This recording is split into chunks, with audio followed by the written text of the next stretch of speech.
Hi everyone, welcome to week 4 of summer reading. I hope you've been enjoying the program as much as we have. So we're halfway through, so keep logging in those minutes so you can complete the program and the goal of the 1,000 minutes and 1,000 minutes of exercise as well. I know it's been hot, but a lot of you have been keeping up with it, so great job. So this week's theme is giants and magic beanstalks.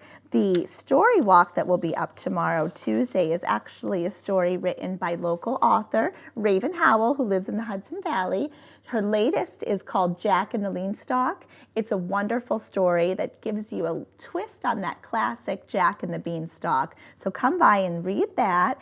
And also, we will be setting up craft kits to go. So on Saturday, I will be demonstrating how you can grow your own magic beanstalk, and we are providing the kits that you need to do that. So you can swing by the library either during our curbside, which is still Tuesday, Thursday from 10 to 6, or any hours that we're open, so from the mornings, Monday through Thursday, from 10 to 12, and then again from 2 to 8. So feel free to come in and grab one, and then join me on Saturday as we do the craft together.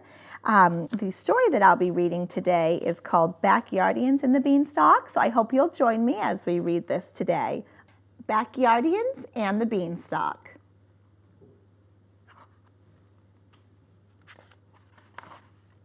Backyardians and the Beanstalk by Catherine Lucas and illustrated by Susan Hall.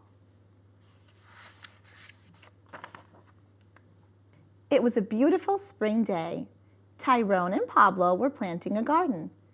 "Do you have the beans, Gardener Tyrone?" asked Gardener Pablo. "Right here," Tyrone replied, "and I have my super grow fertilizer."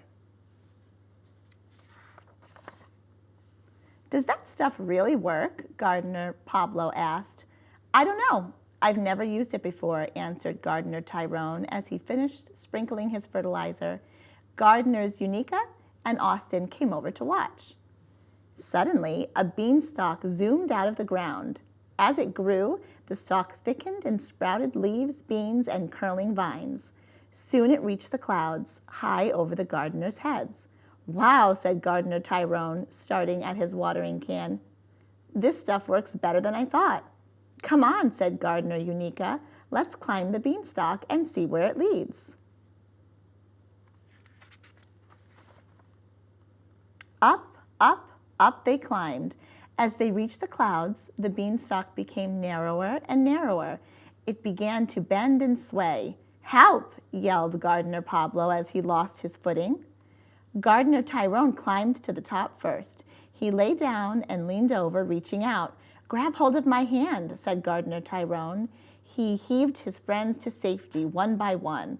"It looks like we're in someone's garden," Gardener Unica said, looking around. A big royal garden. An enormous castle loomed in front of them. "I wonder who lives there," mused Gardener Unica.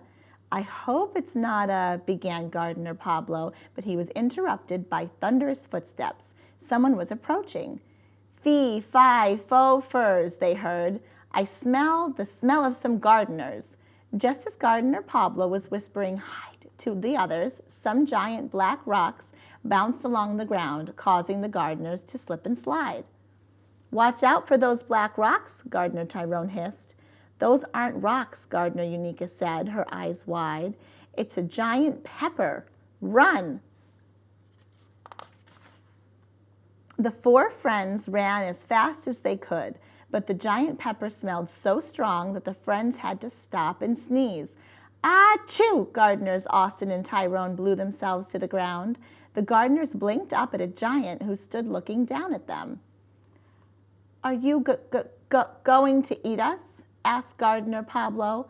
"Oh, for goodness sake," the giant scoffed. "Don't be ridiculous. I just need more pepper to make this bowl of mush taste better.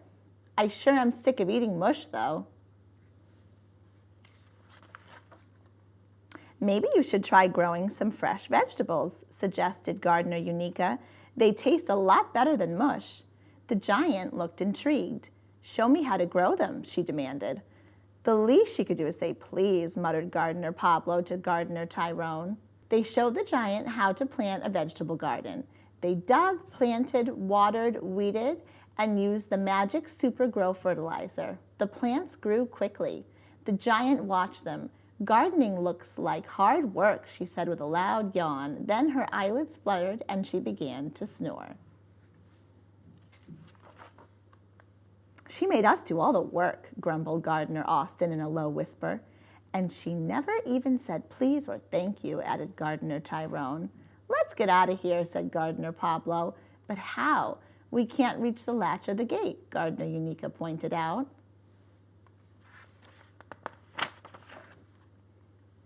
"I have an idea that might work," whispered Gardener Tyrone. He walked over to a giant tomato plant and gestured to Gardener Austin to climb onto it. Then he pulled the plant back and let go. Gardener Austin sailed over the fence and landed safely on the other side. Next went Gardener Pablo and then Gardener Unica. The three friends stood on the other side of the fence, staring through the slats at Gardener Tyrone, who remained on the inside. "Wait, how are you going to get out of there?" asked Gardener Pablo. Luckily, Gardener Tyrone had another idea. With all of his strength, he pulled a long carrot out of the giant's garden. With a running start, he planted one end of the carrot in the ground and then pole vaulted over the fence, landing splat on several tomatoes. "Yuck," said Gardener Tyrone, brushing a mushy tomato off his clothes. The giant heard the noise. Her eyelids fluttered open. "Run for it," yelled Gardener Unica.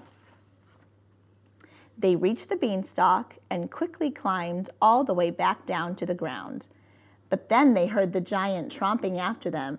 "She's coming, she's coming. What do we do? What do we do?" said Gardener Pablo nervously, squeezing his eyes closed. "Calm down," said a voice over his head. Pablo opened one eye and looked up. It was the giant. "I was only coming to say sorry," said the giant. "I never said thank you for planting the garden for me, and the fresh vegetables are much better than mush." "Well, you're welcome," said Gardener Unica with a smile. "Happy to garden for you. That's what gardeners do, you know." Suddenly, someone's stomach rumbled. "All this gardening made me hungry," said Tyrone. Giant Tasha smiled. "Then you know what it's time for?" A giant snack. The gardeners cheered. The end. Thank you so much for joining our weekly story time, everyone. I wanted to remind you all that you can write a book review on Read Squared. Thank you so much for those of you who have already. I've really enjoyed reading them. So if you haven't yet, review a book that you've read this summer. And if you do, you will be entered into our drawing on August 24th to win a Barnes & Noble gift card. All right, have a wonderful week. Stay cool. Take care. Bye-bye.